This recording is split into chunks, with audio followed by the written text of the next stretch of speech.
সূর্যদেবের কন্যা যমুনার তীরে নৃপশব্দের আমার কদম্ব তরুর তলে গোবিন্দ না আমার হেলান দিয়ে দাঁড়িয়ে আছে। সখীরা জিজ্ঞেস করছে না তোর গোবিন্দ সোজা হয়ে দাঁড়াতে পারে না? কি গো মা, গোবিন্দ সোজা হয়ে দাঁড়ায়? গোবিন্দ কেমন? গোবিন্দ হচ্ছে বাঁকা, চিরজীবনের বাঁকা। আর গোবিন্দ যারা ভালোবাসে তাদেরকেও বাবা গোবিন্দ বেঁকিয়ে দেয়, সোজা রাখে। হরি বাবা, গোবিন্দ চিরজীবনের বাঁকা। চিন্তা করলে তোর গোবিন্দ বাঁকলো কি করে? রাধারানী বলে নিজের দোষের কথা কাউকে বলা যায়? বাবা আপনারা বলেন আপনাদের দোষের কথা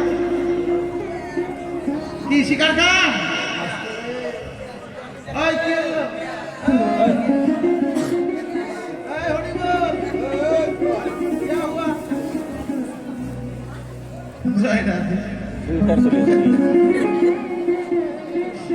আমরা এইখানে যতই কীর্তন করি ওদের কীর্তন ওরা বন্ধ করে জয় রাধে।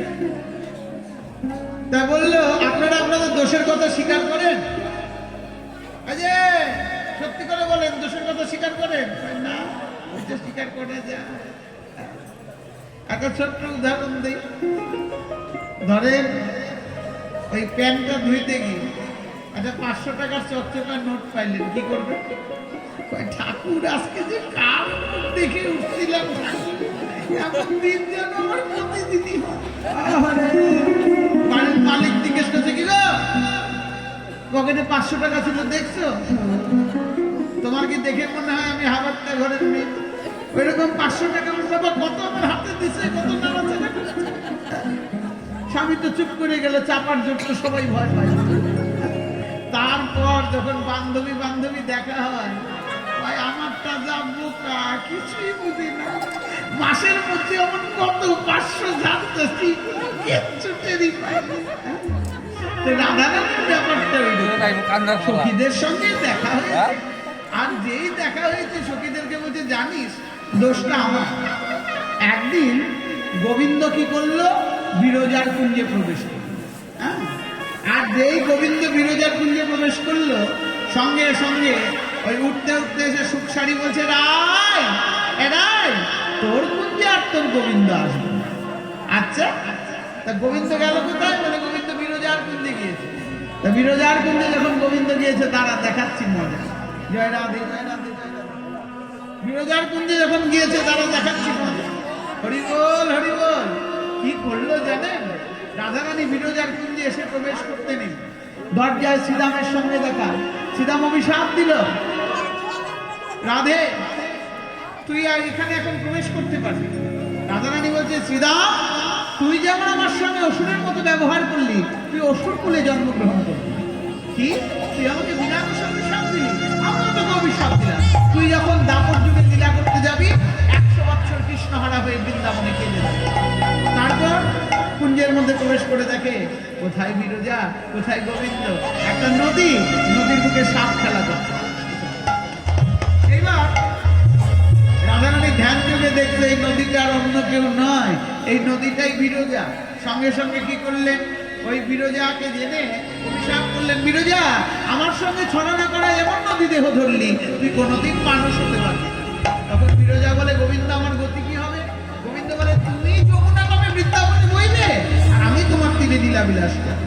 তারপর চেয়ে দেখে ভগবান সব লুকাতে পারে, নিজের নয়নগুলো লুকাবে কি করে?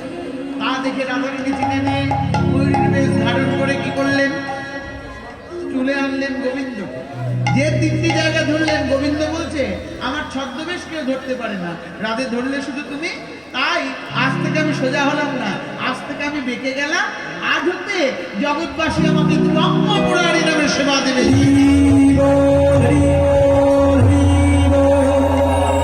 যে তিনটি জায়গা ধরলো, সেই তিন জায়গা থেকে 3 ফোঁটা রক্ত বেরোলো, যা থেকে সিঁদুর, আবির আর আলতার জন্ম। ও সখী, তার চরণ দুটো বেঁকলো কি করে?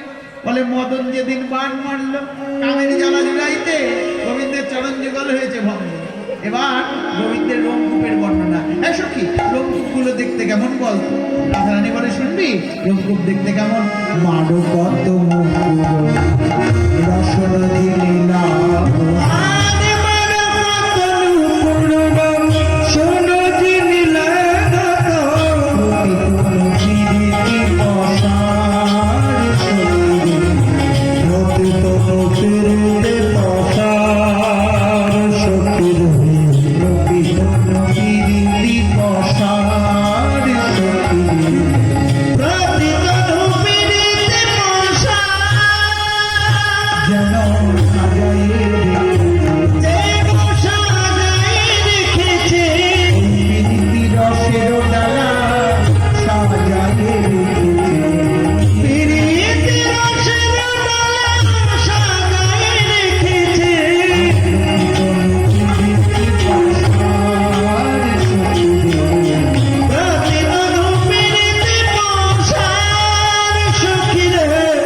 নিশ্চয় বিক্রি করে?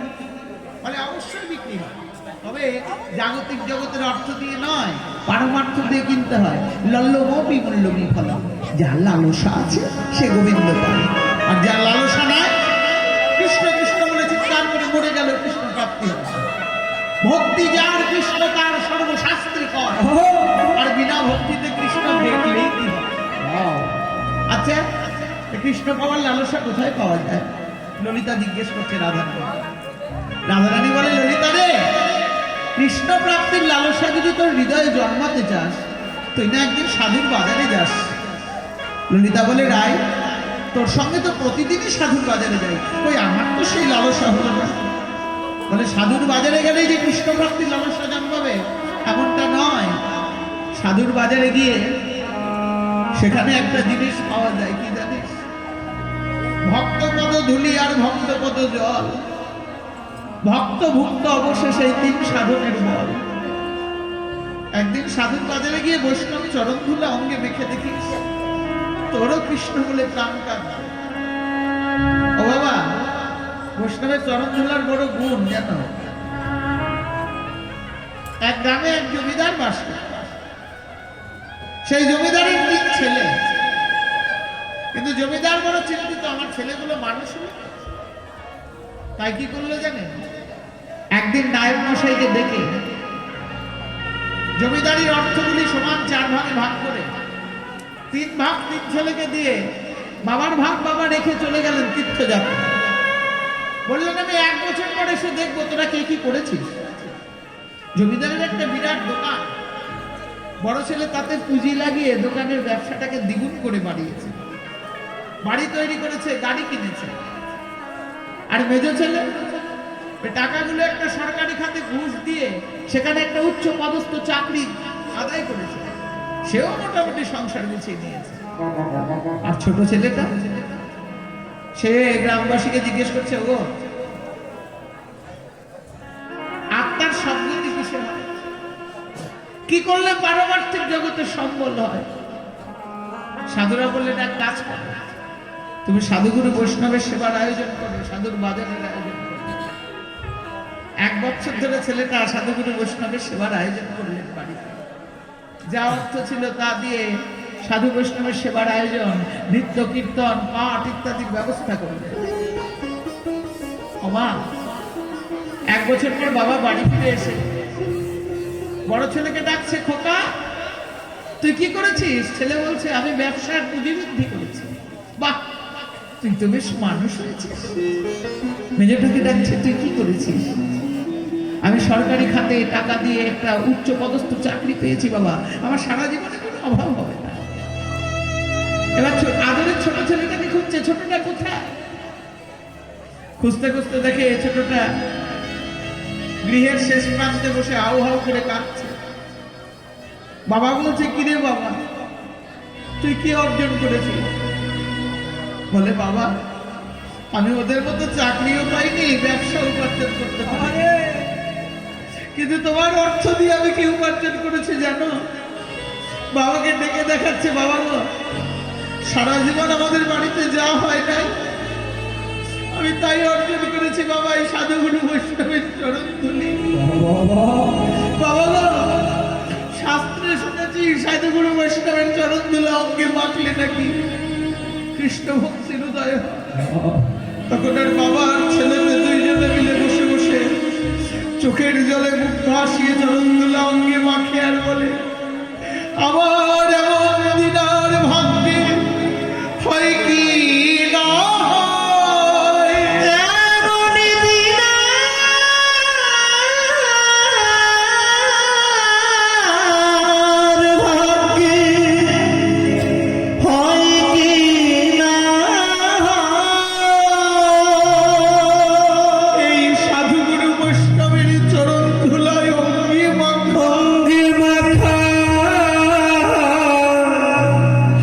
বৈষ্ণব চরণ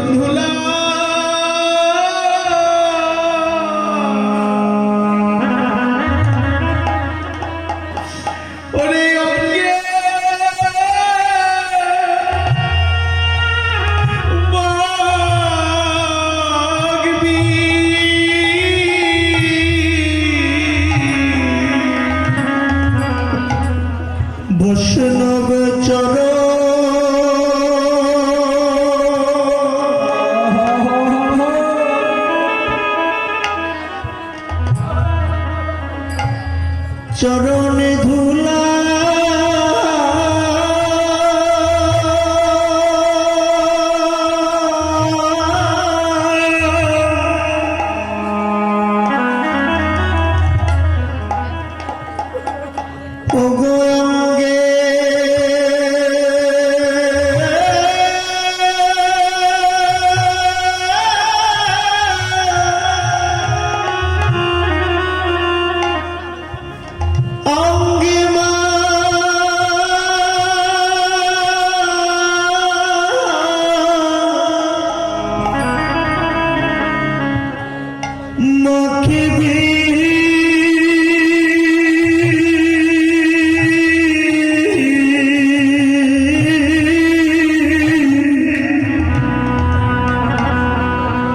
বৈষ্ণব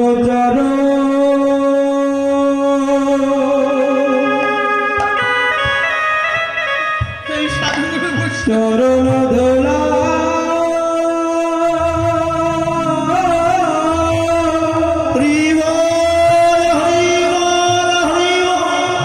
আমার অঙ্গে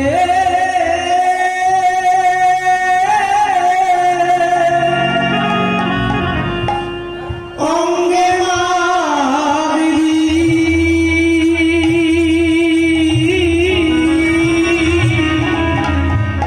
তোদের যে কৃষ্ণ বলে এই প্রাণটা দিবে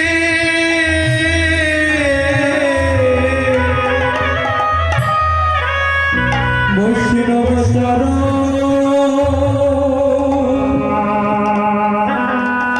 চরণ ধোলা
বৈষ্ণব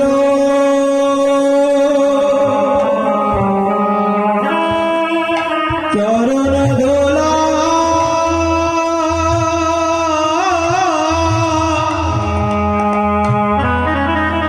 আমার অঙ্গে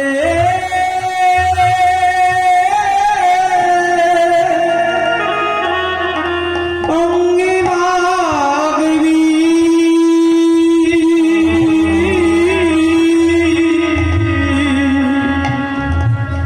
তোদের যে কৃষ্ণ